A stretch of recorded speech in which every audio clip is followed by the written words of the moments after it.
Hello, and welcome back to another edition of Carrie's Gardening Channel.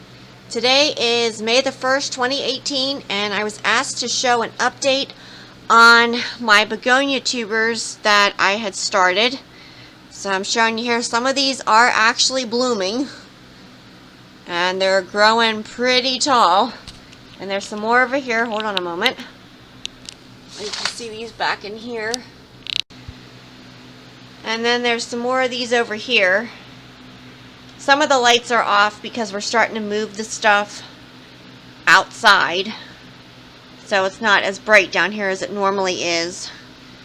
But I just wanted to give you this update and show you how they are doing. I did have a few that didn't sprout yet. They're just being really stubborn.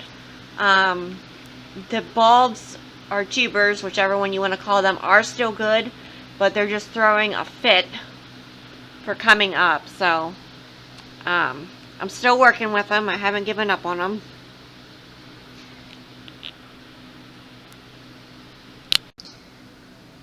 So if you like my video, please like, comment, subscribe. If you have any questions, you can leave them below and I'll try and answer them for you.